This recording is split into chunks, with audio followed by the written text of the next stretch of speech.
Welcome dear students. In this video, I will be discussing the chapter The Flower for the class 9th. Before starting this, I hope that you all people are knowing the main parts of the plant, that is root, stem, leaves and the flowers. The flower is most beautiful and attractive part of the plant, and flower is also a reproductive organ.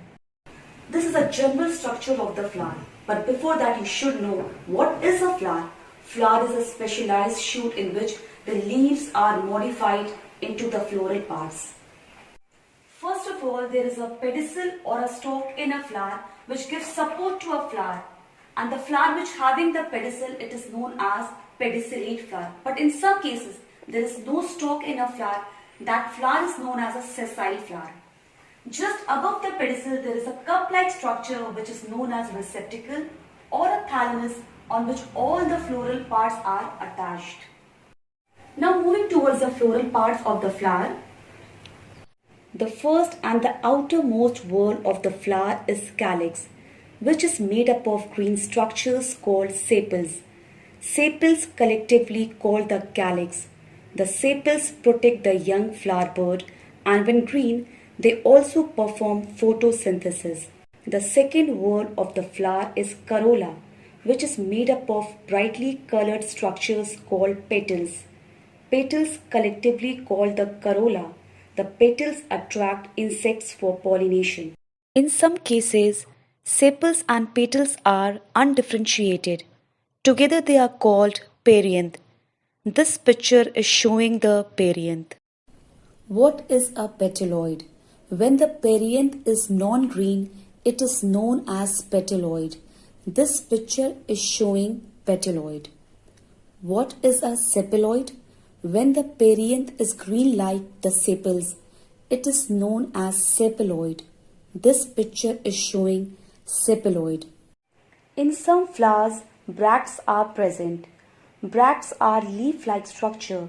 They may be green or colorful.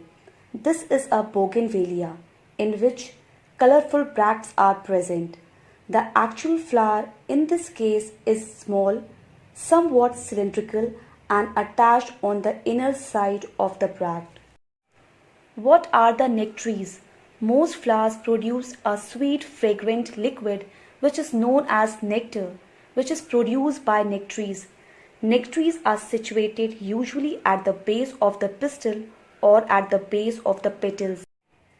In flowers, the sepals may be free.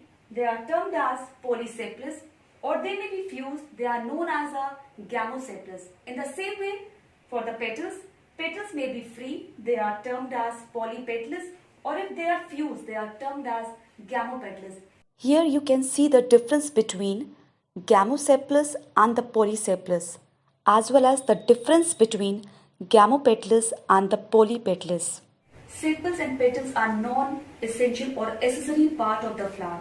Sepals protect the reproductive parts and the petals attract the insect for the pollination. The third wall of the flower is androecium, which is a male part of a flower. It is made up of stamens. The symbol for the male part is this. Stamen itself made up of two parts, the bilobed anther and a thread-like structure, filament. This is the numerous stamens of the China rose. Yellow rounded structure is known as anther and a thread-like structure is known as filament.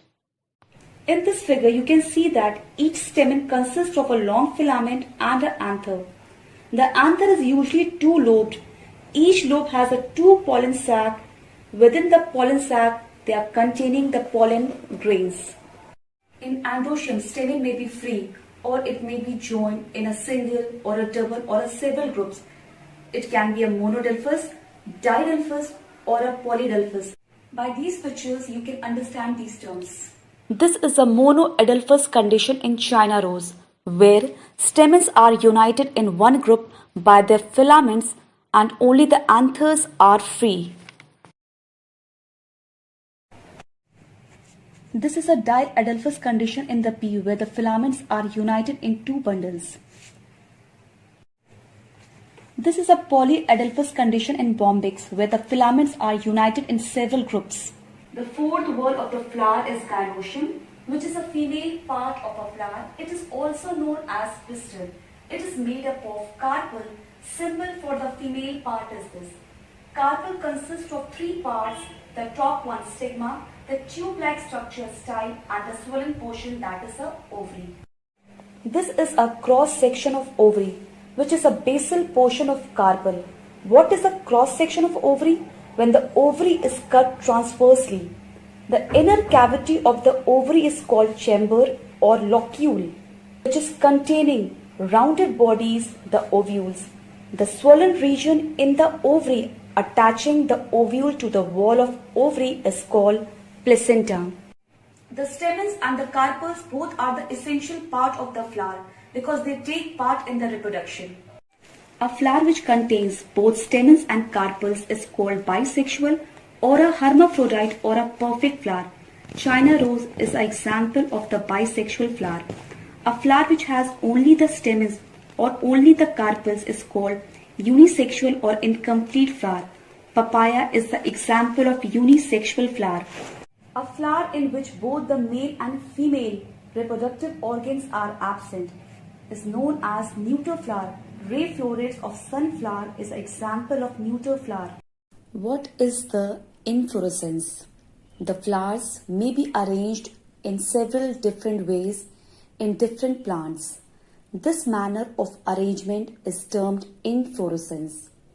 This picture is showing that how the flowers are arranged in the different ways on the axis of the plant.